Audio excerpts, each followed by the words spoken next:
Okay, so in the challenges phase we now have a new situation, because there is now this threat. So as you can see, if Caitlyn wins the military challenge, she will kill a character, choose and kill a character controlled by the losing opponent. So it's not like military claim where I can choose this, for instance, this useless reducer. She will choose something stronger, one of these three. Okay, Tywin is protected, as we said, duplicate can save him, but Tyrion and Jaime are not.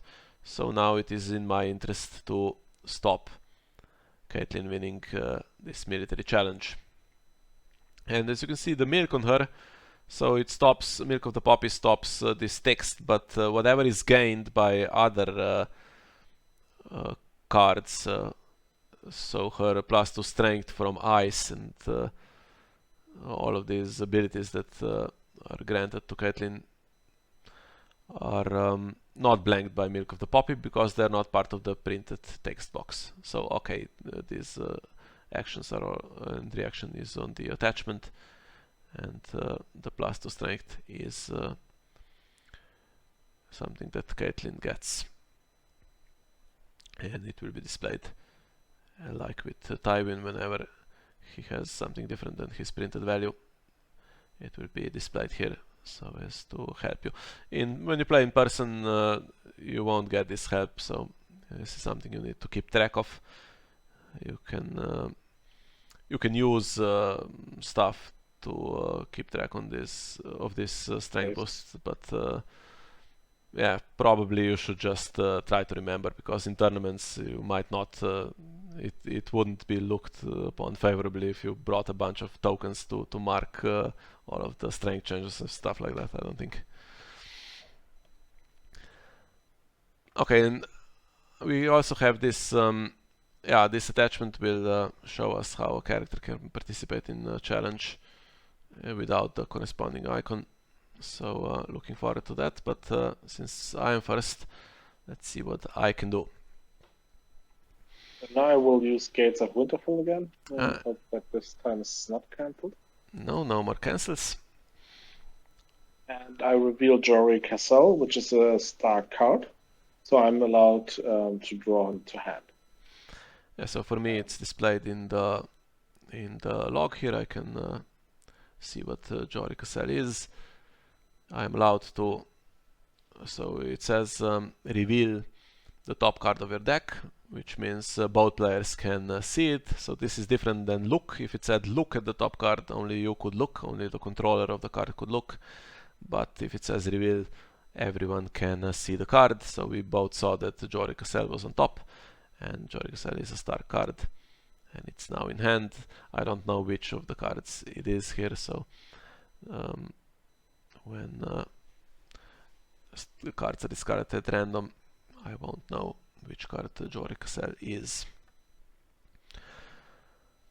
But as you can see, there is no way for Jory Cassell to affect this round because he cannot be put into play by any card effect, and the marshalling phase is over, so there is no way to put him into play. So I still have the Hound, and I have another card with Ambush, and the way to put those cards into play would be, of course, to gain the gold in the challenges phase, and Tyrion can help me do that if I initiate an intrigue challenge. So let's do that with Tyrion. Okay, so I can bypass Caitlyn here. For instance, I'll gain the 2 gold if Begging Brother lets me. Again, Begging Brother might not let me do it next time, so I might be stuck with only 2. And Caitlyn now cannot be declared as a defender. However, I also don't use the Begging Brother as a defender. I'll let it unopposed. Yeah, so first of all, these 3 attachments, as you can see, I forgot to say that there is no limit to the number of attachments that can be attached to a single card, so Caitlyn can have all 3 attachments, and all 3 attachments affect her in some way. and there is this action on Blood of the First Man that would allow her to participate in the challenge, even though she was bypassed by stealth. So stealth stops Caitlyn from being declared as a defender, but she can participate through a card ability. But as you can see, to trigger that action, there would need to be another participating star character first, and this cannot happen on this occasion. So this intrigue challenge will go through. And we know that one of these three that remains is Jory, and what was discarded is another attachment, Ward, very useful attachment. As you can see, it takes control of one of my characters. We'll discuss that mechanic a little bit later. And again, I have no keywords.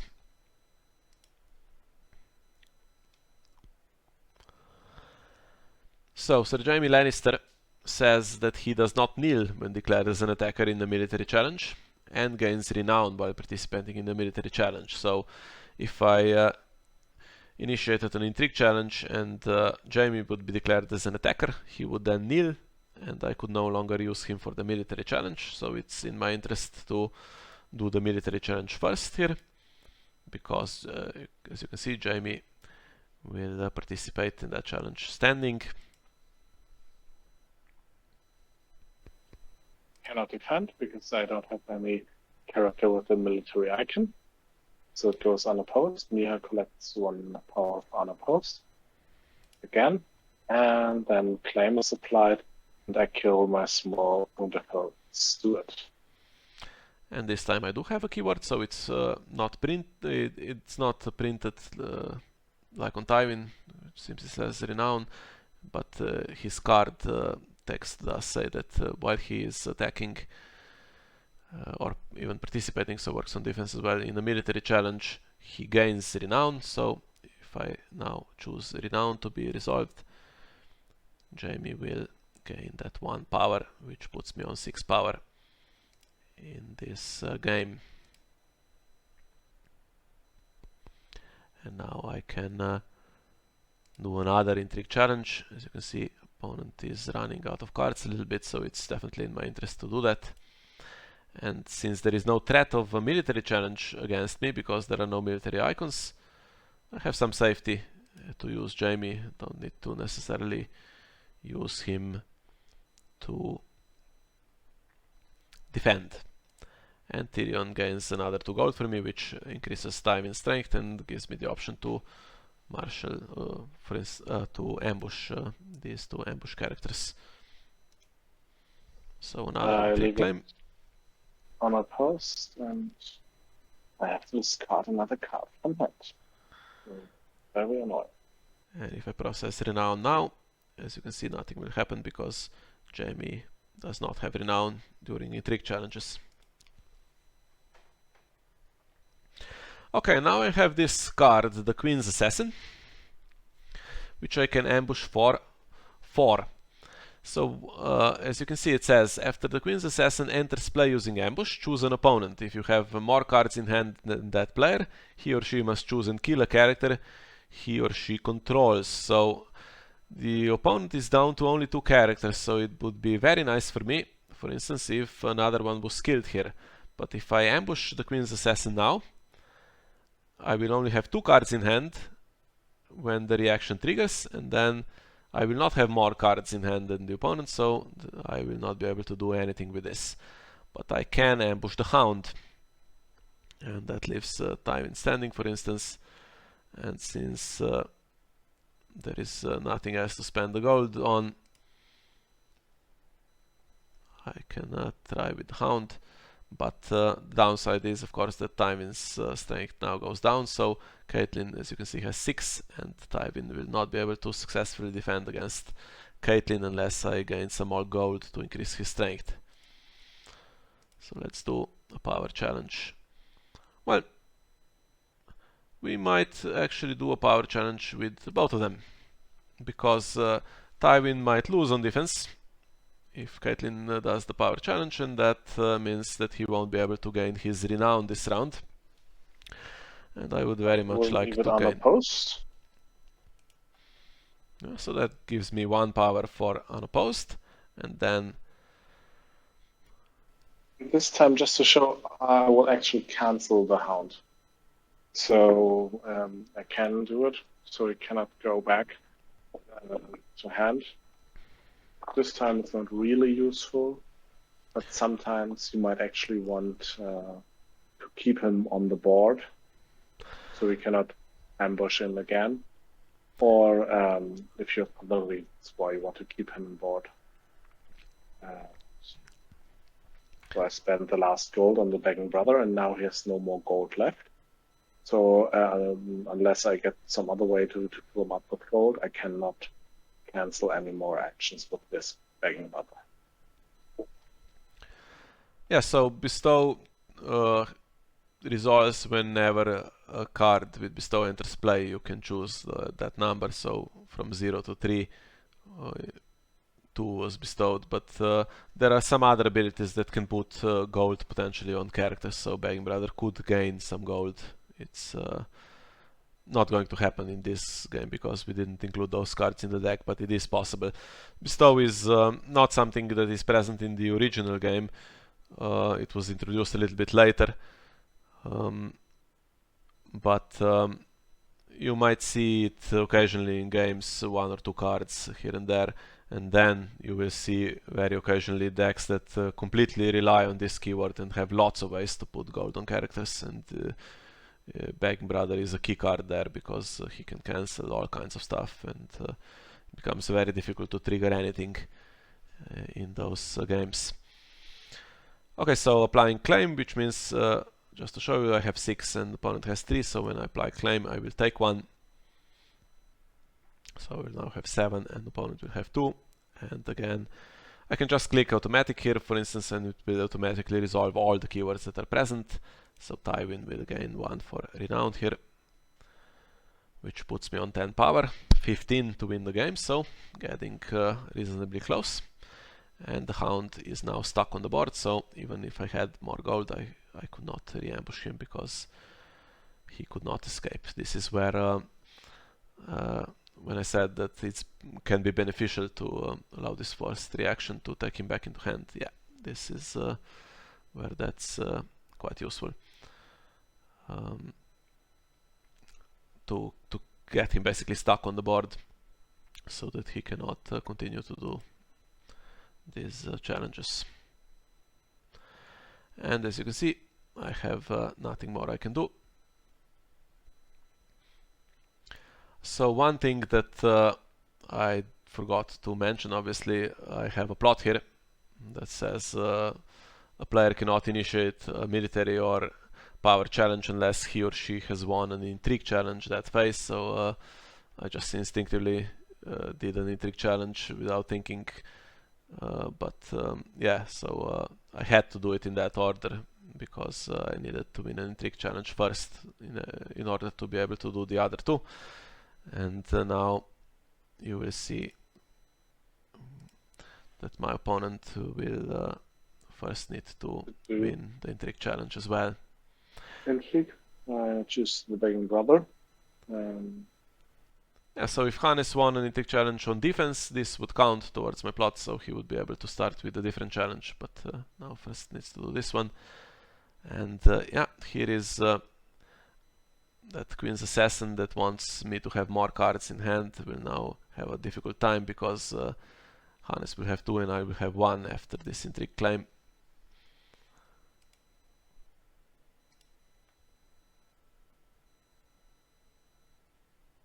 No interrupts, I can click this option so that it doesn't keep asking me. Most decks will not have anything that can interrupt this sequence anyway, so I can just click that immediately. And my Queen's Assassin is gone, so I have no more characters in hand.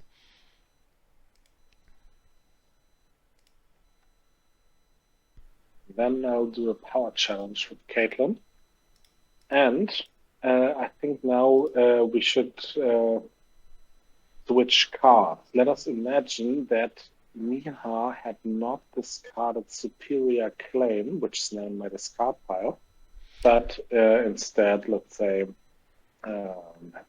discarded another ward card. Because then we can trigger this reaction. So I get first the power for unopposed after Miha does not defend. And then I am asked whether I want to play Superior Claim. Actually, in you event. do Superior Claim first, so it's a reaction to Oh, winning the sorry. challenge in the D step of the duck sequence. So reactions to winning the Right. challenge.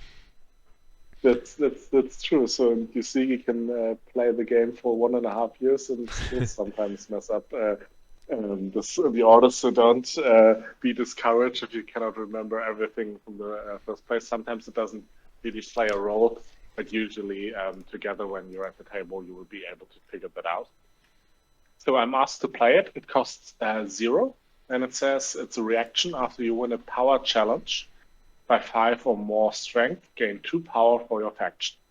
I won by 6 strength, so this is satisfied. And I click on it. I put it in the discard pile. And now it says gain 2 power for the faction. And as Mia said, only after that do I get the 1 power for unopposed. And then I can still apply claim. So now it looked actually a little better. Mm-hmm. 7 to 9 only. So that was really nice that I could switch that.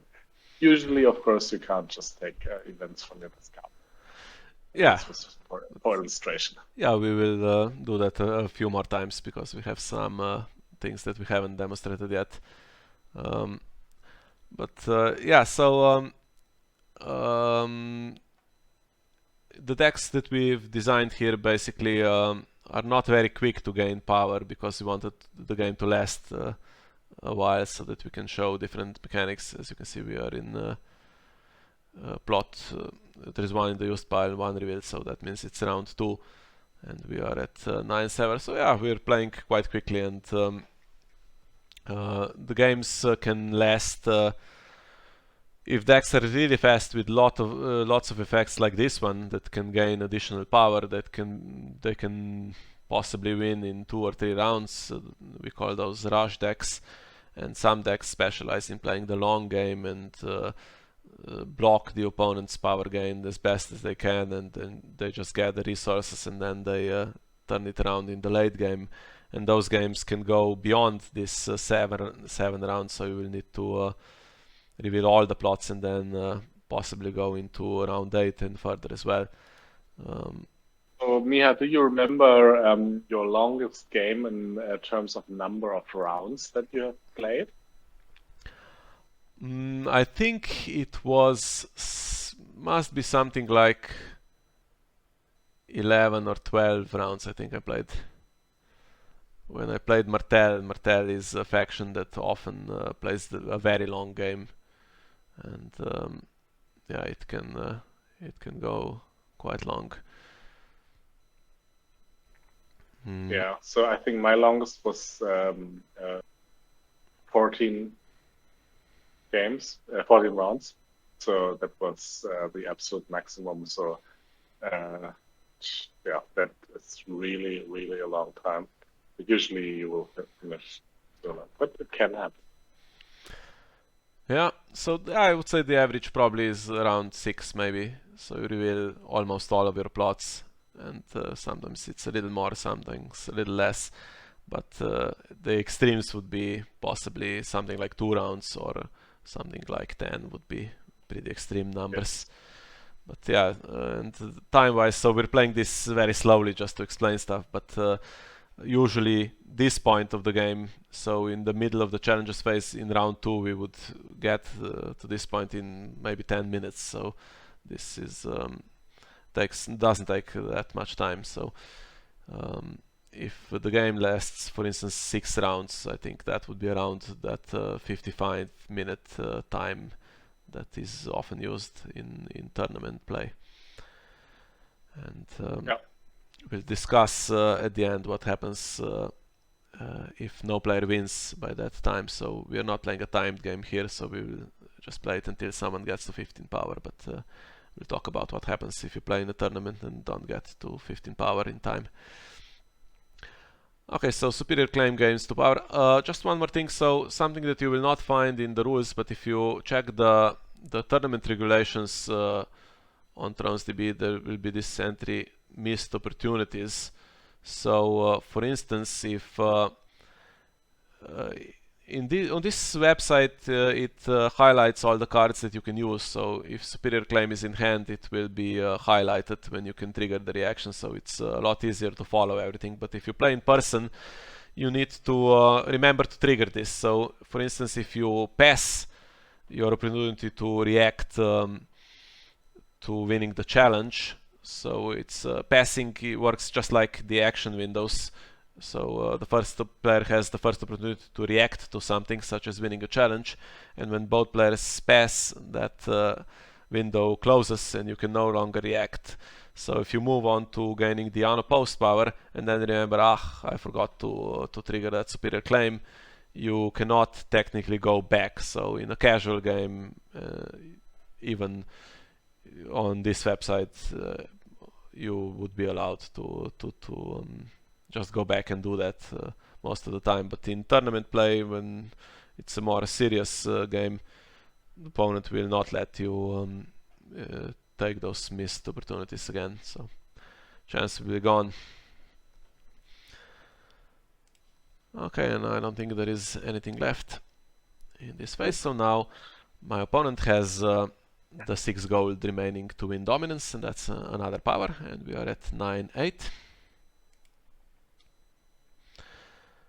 So it looks like, no, this is the what I was talking about, so we can just rush through these action windows because there is nothing to trigger. So gold mine has this ability, kneel gold mine and discard 1 card from your hand to draw 1 card. So it was still standing before the standing phase. I could have discarded this Milk of the Poppy, for instance, and tried to draw something better with the gold mine, but I chose not to do that. And so you might be thinking, okay, so this one will end pretty quickly. We have characters here that have renown. They will just do some more challenges and then power claim, and we'll get to 15. And this is this can happen in games if nothing disrupts this game plan. But you will come across something that we call reset plots, which have an ability that removes some of the characters from the board, and then having more cards in hand, for instance, and more gold available with your economy locations, that then becomes important because you need to establish your board again.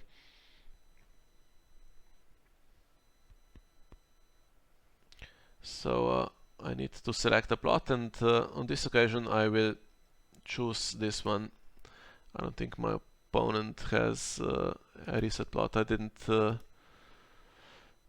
remember putting a reset in the Stark deck when we designed it, so I will just choose this Wildfire Assault that is, as you can see, will be detrimental to me on this occasion.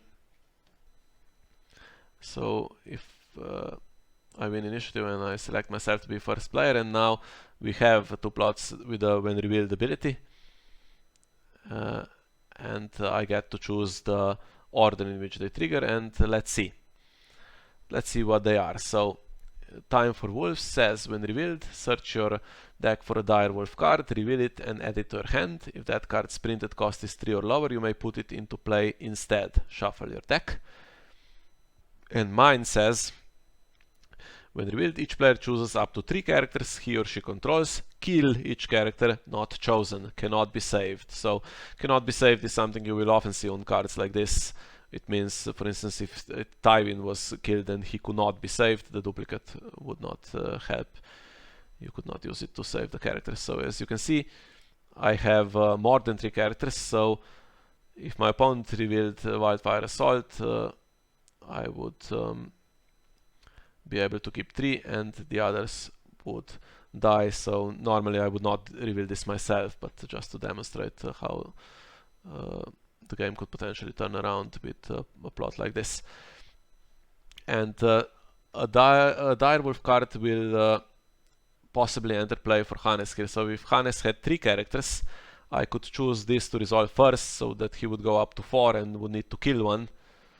but since he only has 2, Direwolf would be the 3rd character, so it doesn't matter on this occasion. So let's see. Nothing to interrupt this. So a search effect for Hannes. You can explain, Hannes, how that works. So now I see my whole deck, and I can choose any Direwolf card from this deck. So I only have Direwolf characters, but there are also Direwolf attachments, and you could also choose such an attachment. I choose Summer, and I decide to put him into play directly. So you see him appearing on the board directly out of the deck.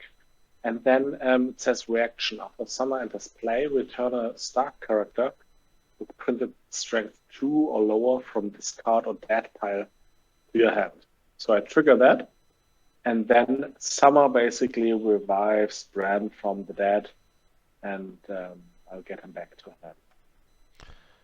Yeah, so you can see Bran is no longer in the dead pile, so he will be able to come into play again. And now we are resolving the Wildfire Assault, which means I can choose 3 characters. So,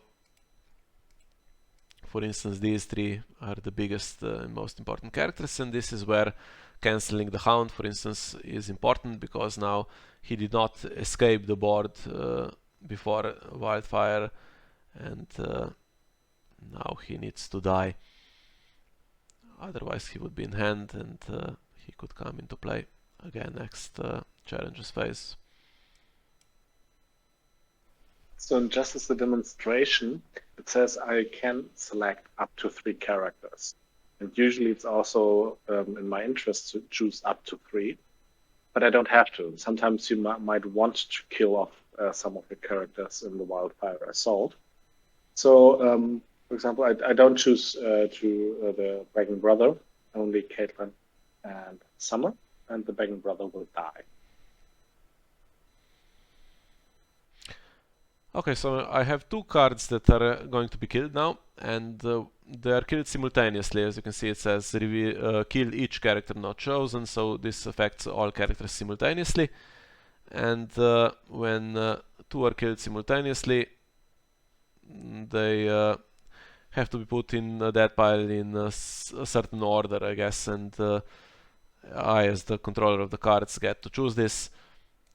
I chose the Hound to be on top, and then Lannister Merchant is the second card in the dead pile. This almost never will really matter. The order is not important really, but very occasionally, for instance, there's a card called Ghosts of Harrenhal. This is a plot that says put the top character in each player's dead pile into play, so if I chose Lannister Merchant to be on top, then I would get much less value from this plot than, for instance, the Hound being on top. And you cannot alter the order, you have to keep it the way it is, unless something instructs you to somehow change the order, but I don't think there is any card that does that currently.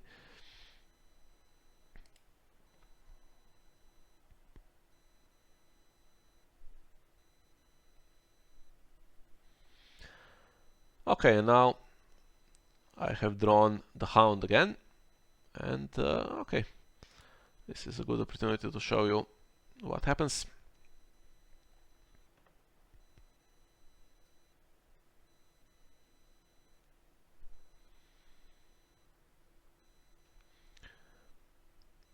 As you can see, if I click on the Hound now, nothing will happen because the Hound is dead. So when a unique character is in the dead pile, you can no longer put into play any character with the same title, and put into play means put into play by a card ability, such as Ambush for instance, or Marshal in the marshalling phase. So when you marshal a character, that character is put into play and enters play, but when you put a card into play by a card ability, you are not marshalling that card. So just in case that ever comes up, there is a slight distinction here. that you might need to know about. For instance, if I check Melisandre from the core set, let's hope this works. Yeah, Melisandre has a reaction after you marshal or play a lore card, choose and kneel a character, and putting a card into play directly by a card ability does not constitute marshalling that card, so that will not work. So that's why it's important to know the difference here. However, since I have this gold mine, I can now use it to get rid of the hound. I can no longer put the hound into play, and this is a chance for me to discard the hound from hand to draw a different card.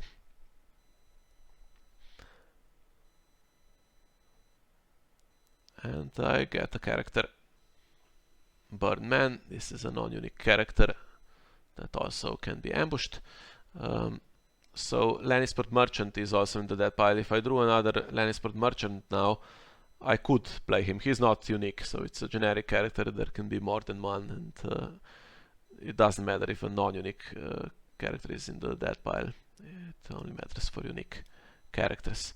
So this guy has ambush, so there is no need to ambush him, to marshal him now. I can save that gold, and I can put in another gold mine, which will help me in the future rounds because it has that gold modifier. So as you can see, I've already gained that gold when I became the active player in the marshalling phase. So I've added another card with the gold modifier onto the board now, but this will not benefit me immediately. It's too late to gain that gold now. There is the step of collecting income is already gone by now.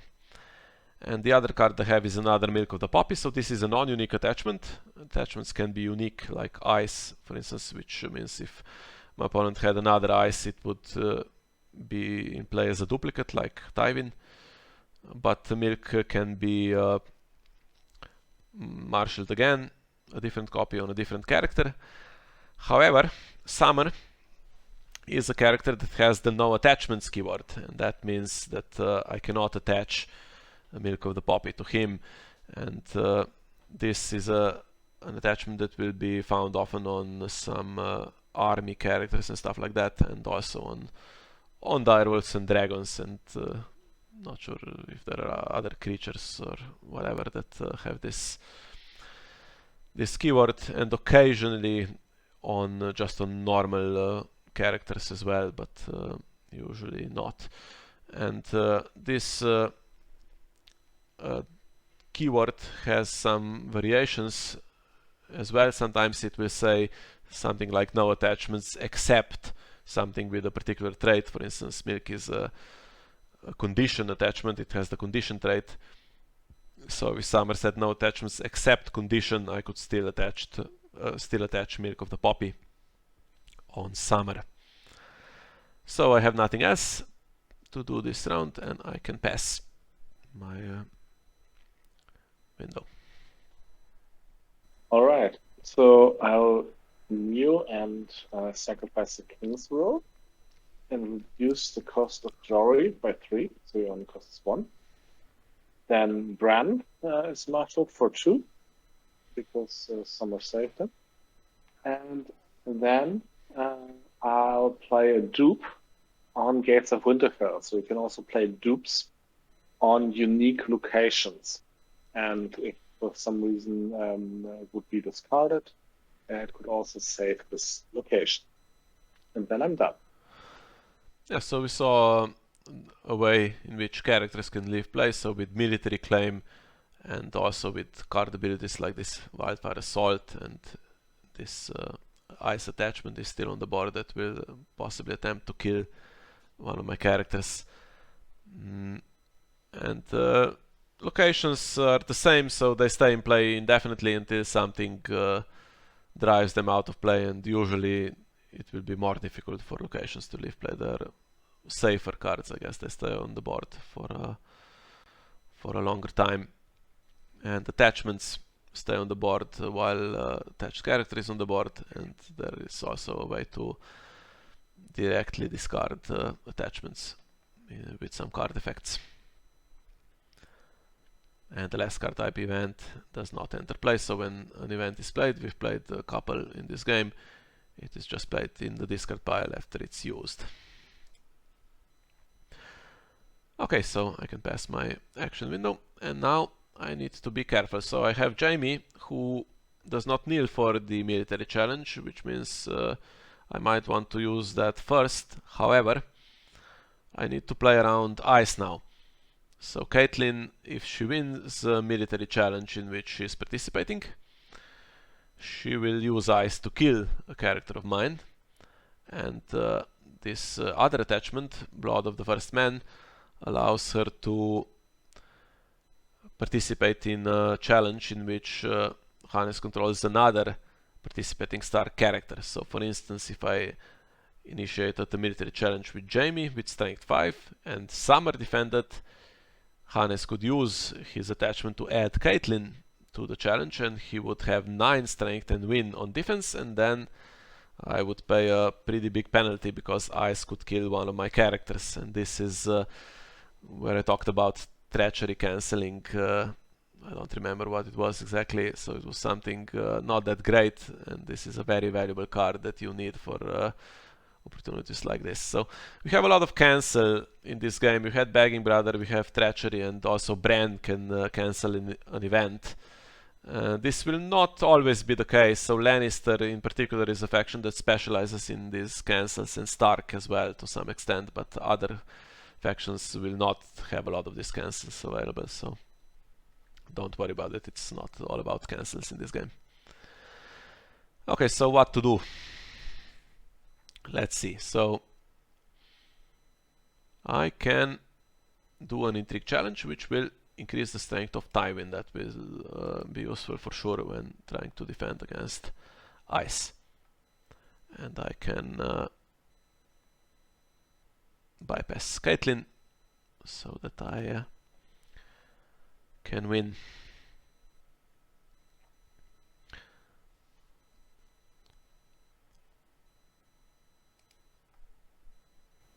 I'll use Gates of Winterfell again, and I reveal Sansa Stark, the Stark card, and I can draw her.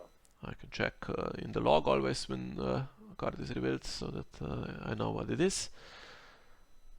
And that puts another card in hand, so whatever this was going to be discarded, but now there is only a 50% chance that it gets discarded for this intrigue claim. I cannot defend it, so it goes on a post.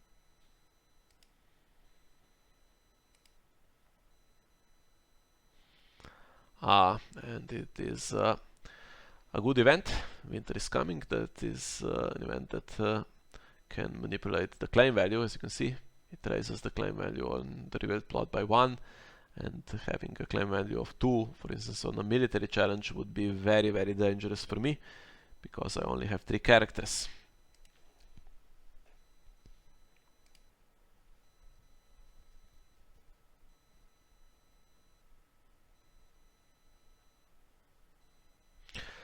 Okay, so I need to do the calculation. So Caitlin has 6, and then Summer 9, and Jory would be 12, and Tywin is just about strong enough to defend against that very threatening military challenge, but unfortunately that means that I cannot do anything useful in attack now. Jamie can do another intrigue challenge, I guess, or he could be left to defend.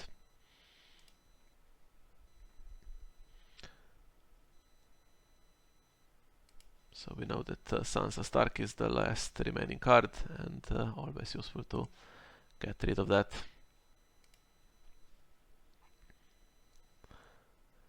And has no keyword. So this is where the correct sequence is important. So as you can see, Hannes had one card in hand when we started, which was discarded. He drew another one with Gates of Winterfell, and then another intrigue challenge discarded that as well.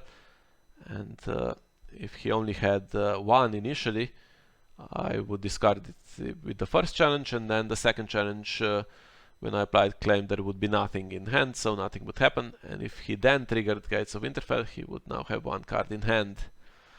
So this is something you need to consider. Obviously, if it's something that can be used during the challenge, it's useful to have it, but if you don't know what it is, you need to make these decisions.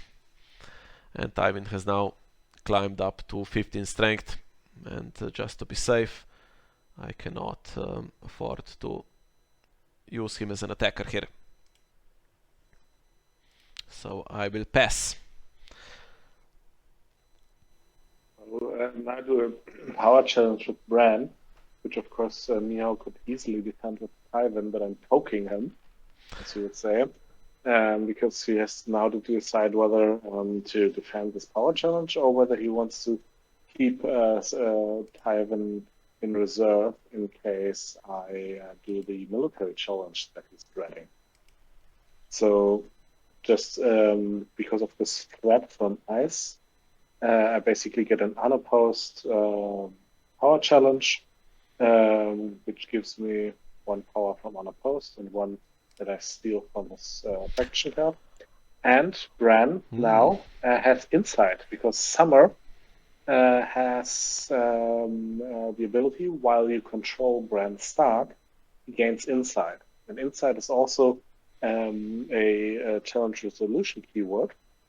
And it basically says for each character that you have that has insight, that you want to challenge, either on attack or on defense, you're allowed to draw 1 card. So I drew 1 card now. So that is quite neat. So having these threat potentials can be really cool. So with a very small character, I was able to win this challenge, because Mia has to make sure that I don't win the military challenge.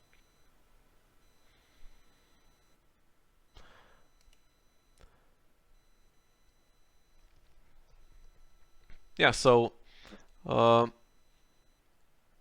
when we got to the draw phase, so I forgot to say, you always draw 2 cards. That's a framework event, basically, that happens automatically in each draw phase. But as you can see, you can draw cards with card effects as well. Gold Mine is 1 such effect. Okay, it costs you a card from your hand to draw 1, but still. And Insight is another way to potentially draw cards.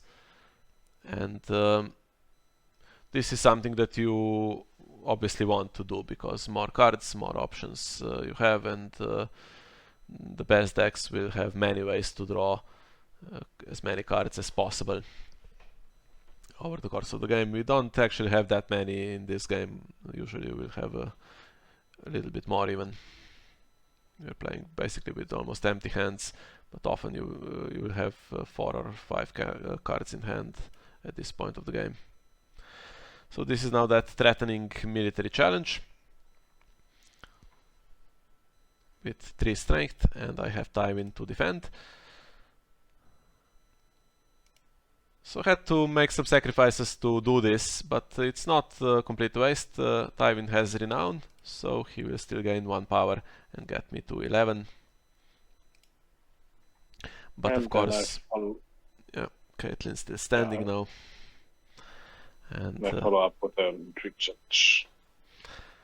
And since I'm running out of characters a little bit, I have this Burned Man, which has Ambush 2, and if that got discarded, it's not great for me, so it's in my interest to just put it on the board here, even though we are already done with the military challenges for this round. I don't want to lose that. It was a 50% chance to lose it, so instead I will just lose the Milk of the Poppy.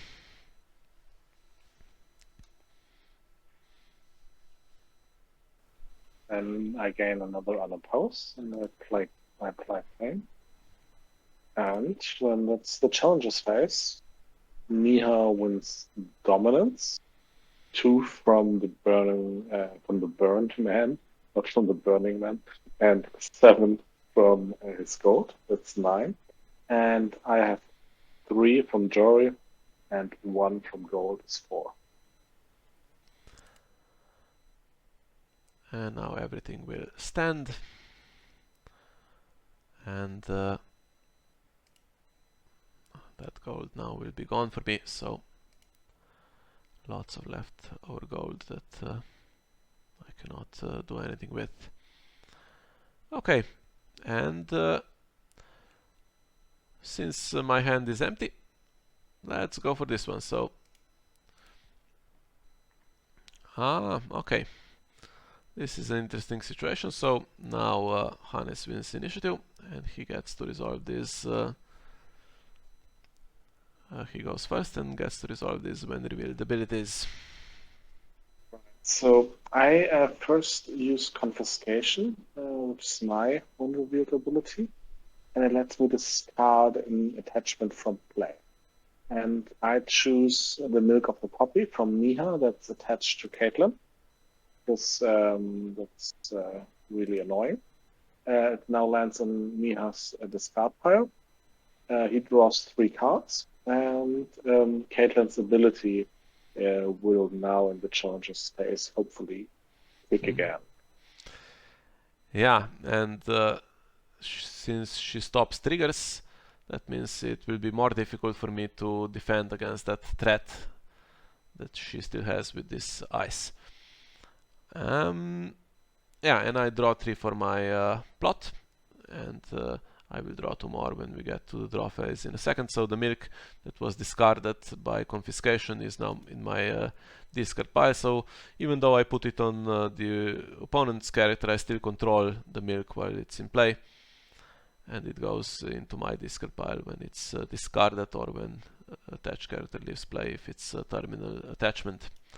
As you can see, ice is not terminal, so if Caitlin left play before ice was used, as you can see, if ice is used, it sacrifices itself. But if Caitlin left play before that, ice would go back to hand, and it could be marshaled again on a different character, for instance Jory.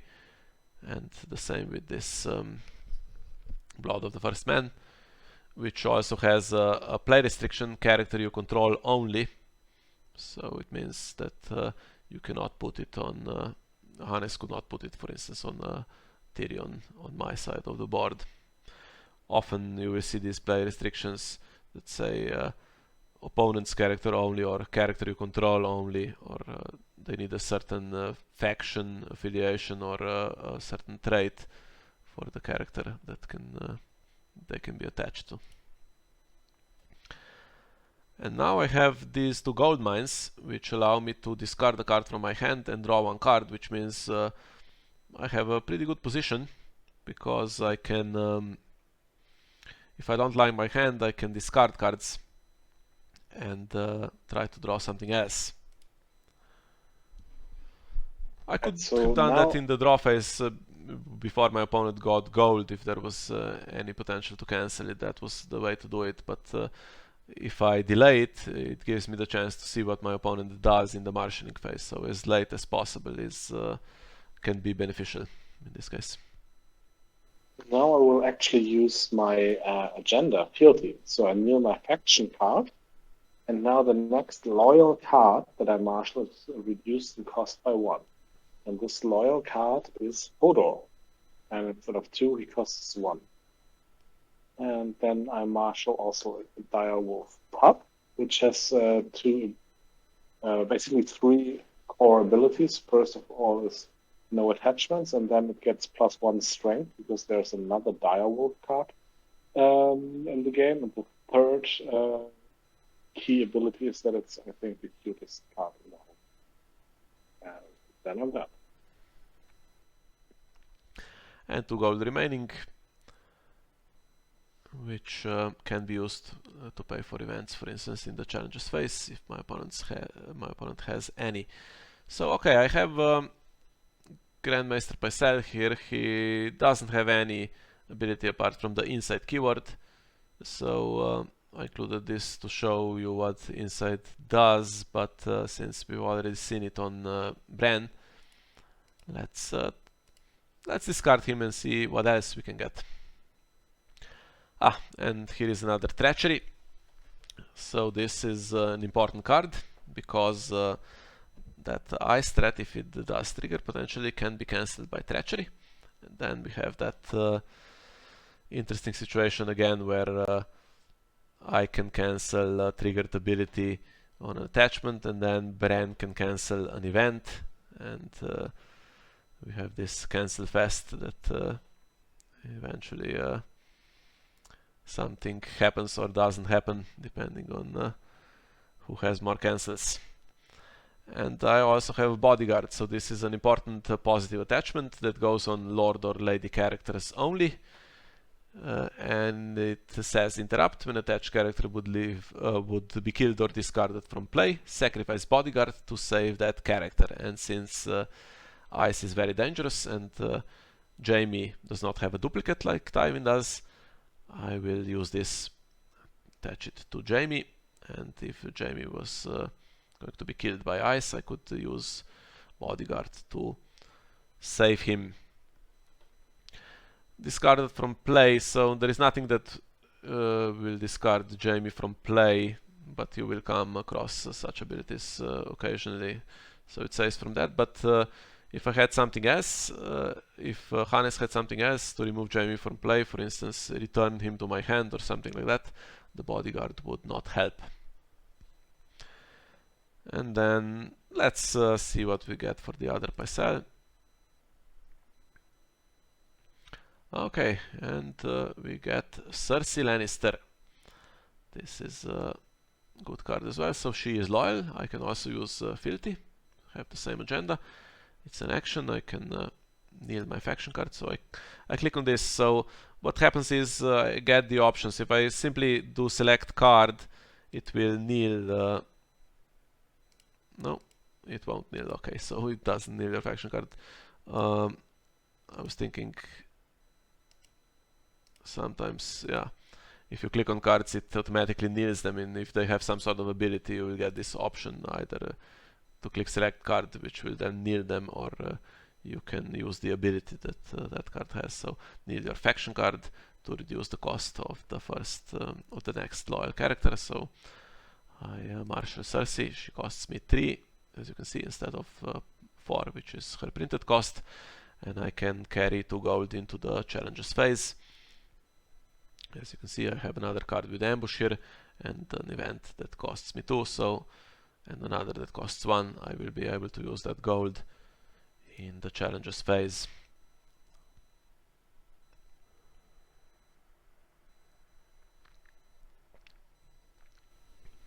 Alright. So now in the challenges phase, I can look at Hodor, and it says Hodor cannot be declared as an attacker unless you control Bran Stark. And, well, I do control Bran Stark, so in this case I can actually use Hodor also as an attacker. But before that, I will use Gates of Winterfell again, just to see if I can get another useful card. This is Scepter Mordain, Stark card, I can draw. And then I will use Bran and Hodor. Together, I'll do a power check. Yeah, so this is where trouble starts for me. As you can see, the power is getting close. So I am on 12 and Hannes is on 11, and 15 wins the game. So this is, as I said in the first round, the power is not that important in round 1, but now this becomes potentially the most important challenge that we have, and it's very important for me not to let this power swing. So if Hannes won, he would take 1 from me and he would be on 12 and I would be on 11. So if I can defend it, it is in my interest to do so. So I can use Tyrion to defend with 4, and that stops the unopposed. However, there is still an action window after defenders are declared, and I have an opportunity to ambush in a card here. So Widow's Wail, goes on any character I control, even on opponent's characters, but it gives a beneficial ability, so I won't be putting it on opponent's characters. I put it on Tyrion, and it says, so ambush 1 works the same as with characters. It means I can put it into play for that cost that is in the brackets in any action window in the challenges phase, and it gives Tyrion +2 strength. It says attached character gets +2 strength. And it also says if attached character is Joffrey Baratheon, he gains a military icon, so it isn't Joffrey Baratheon. So that part doesn't really do anything. So now, as you can see, it was 5-4, but now Tyrion has strength 6. And if the challenge ended right now, I could win this. It's not, so I of course cannot accept this, so I use Blood of the First Man, the attachment on Caitlyn, to kneel her and add her to the challenge because I really want to win our challenge, because else Miha might actually win this round. Okay, so that means that Caitlyn will not be able to win that military challenge with ice, which stops that particular threat, but power is becoming more important now, so I will try to cancel this. I will use treachery to stop Caitlyn being put into the challenge. And I use the interrupt on Bran to cancel the cancel. Yeah, and now that Caitlyn is participating, she says, while Caitlyn Stark is participating in a challenge, your opponents cannot trigger card abilities, so nothing more I can do. I could not use another treachery, for instance, to cancel anything in this challenge. However, for instance, Ambush, Widow's Well has the Ambush one, that's not a triggered ability, so that's a keyword ability, and I could still use that while Caitlyn is participating in the challenge. Exactly, and just to remember what I find useful, Ambush is not printed in fat bold letters, so that's not a trigger to that. Yeah, so anything with this, as the rules say, bold face precursor, so as you can see, reaction on Tyrion or interrupt on Jory Cassell. Okay, and then I'll stop here. Okay. And now we can try to do something interesting. So I need some gold, and I can get that from Tyrion. So the first thing I need to do is do an intrigue challenge, and I will do it with Cersei. So I will react with Tyrion to gain 2 gold. And now Miha will get close to 15, so I will use an event off to Galtown, and I choose a character, in this case Summer, to give him a military, an intrigue, and a power eye. And then I also draw a card. And this allows me to use Summer as a defender. I will lose the challenge, but Miha won't get 1 power firepower. Yeah, so the icons are now displayed here for so that you can see that Samuro has all 3 icons. The power and the intrigue are displayed, and he has the military. So the event gave him all 3 icons, which means he now has his own military icon and another one gained by that card ability. So what does this mean? Well, it means that Summer has 2 instances of the military icon, but that makes no practical difference. So when you check whether a character has an icon or not, it means if it has 1 or more instances, it functions as if it had 1, and if it has 0 or a negative number when you calculate everything, it functions as if it didn't have that icon. And so if I had a similar event to this, for instance, Confinement is an event, a Martel card that you will find in the core set that does the opposite. It chooses a character with strength 4 or lower, and then until the end of the phase that character loses a military, an intrigue and a power icon. So Summer would lose an intrigue, so he would have +1, -1, and he would end up with 0, and the same with power. And for a military icon he would have 1 that's printed on him, and then +1 from off to Gaul Town, so he would have 2, and then -1 from confinement. He would go back to 1, and he would still have a military icon for the purposes of being declared as an attacker or defender in a military challenge. Okay, so nothing else in this action window, but there is an interesting text on Cersei here. So while Cersei Lannister is attacking during an intrigue challenge, raise the claim value on your revealed plot card by 1. So as you can see, my plot counting coppers has a value of 1, and here you have number 2. This is the current claim value displayed at the bottom. So she now adds 1 more, and opponent has 2 cards in hand, and both would be discarded for this intrigue claim.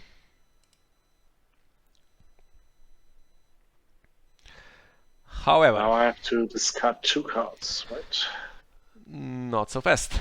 So I have an event here, Trial by Combat, and this is a chance to show you how claim can be modified. So when you check the rules entry for the word instead, it will redirect to this replacement effects, but actually I'm not sure when they wrote these rules if they thought that all cards that use the word instead were replacement effects. So I'll just show you something. For instance, Great Hall is a card that is a reducer, so it reduces the cost of the next unique character you marshal this phase by 1, and then it has basically an alternate resolution. In brackets it says by 2 instead if that character's printed cost is 6 or higher. So this is one use of the word instead. And then another example would be something like let's see, Hidden Thorns is a card that has an ability. We won't go into that, but then it also says, the second part of the text says, then if you control the Queen of Thorns, return Hidden Thorns to your hand instead of placing it in your discard pile. So these events are usually placed by default in the discard pile, but this resolves slightly differently because it goes back to your hand under certain conditions, and this also has that max 1 per challenge that I was talking about earlier. So this means that if you had 2 of these Hidden Thorns in hand, you could only trigger 1 after the triggering condition happened, so winning an intrigue challenge by 5 or more strength. And max is absolute across all cards with that title, so only 1 Hidden Thorns in a particular challenge. And this is used mainly on events and on some cards that actually when they trigger they somehow leave play, with very, very few exceptions. You will also find cards that stay in play, but max means that only 1 card with that title can be used if it's max 1 per challenge or max 1 per phase or whatever it is. So this is the second use of the word instead, and also I will show you the third one, which is a proper replacement effect. So Sir Davos C-word in the core set, you will come across for sure, is a perfect example of a replacement effect. He says interrupt: when Sir Davos C-word is killed, return him to your hand instead of placing him in your dead pile. So he is still considered to be killed, but this part of placing him in the dead pile is replaced by something different, so he goes back to hand. And the card I have here is claim replacement, which is a replacement effect that modifies the way claim is applied. And it says interrupt. When claim is applied for an intrigue challenge, apply military claim instead. So what this means is when I play trial by combat, instead of discarding the 2 cards for claim, as you can see, Cersei still applies. She is still attacking during an intrigue challenge, even though military challenge will now be applied. It's claim 2, and instead of discarding 2 cards, opponent now must kill 2 characters. Okay, now we'll try to avoid killing 2 characters, and I do that by choosing Summer and Jory. And then I trigger Jory, and his interrupt says when a unique star character you control would be killed, sacrifice Jory Castle to save it. Then if there's a winter plot card revealed, that character gains 1 point. So Summer is the unique character that would be killed, and I'll sacrifice Jory to save him. He could also save himself, but I'll choose Summer. Summer is not killed, and Jory is actually also not killed. He's just sacrificed and ends up in the discard pile. So if I draw him again, I could marshal him again. So although this was a very strong claim by Miha, I did not have to kill a character, which helped me a little. Yeah, so the next thing that would have happened would Jory would be killed by military claim, but he escaped. As you can see, he sacrificed himself before he could be killed. So when more than 1 character is killed, you choose both characters or whatever the number is simultaneously, and then they are simultaneously killed, and this interrupted that. So another thing that is important in this ability is the then part. So occasionally you will come across abilities that have this word, and what it means is if the part that precedes the word then is resolved in full, for instance, Jory successfully saves something, the then part, the post then part, will also attempt to resolve. So if there was a winter plot card revealed, as you can see, the confiscation has the edict trait, and counting compass has a kingdom trait. So this didn't actually happen, but it checked whether that character, so in this case the character that was saved, which was Summer, should gain 1 power. Now if Jory failed to save a character, for instance if I had treachery and cancelled Jory, then the other part would not happen. Well, actually treachery would cancel the whole ability anyway, but if somehow, for some reason, the first part didn't happen in full the way it says on this card, then the post then part of the ability also wouldn't happen, even if there was a winter plot card revealed at the time. Okay, so out of cards. However, I still have some challenges, and I think actually enough to probably try to win in this round, but we will pass here and show you a couple more things that need to be shown, and then the game will end. So I could have probably pushed on for the win here, but just to demonstrate some other things that need to happen.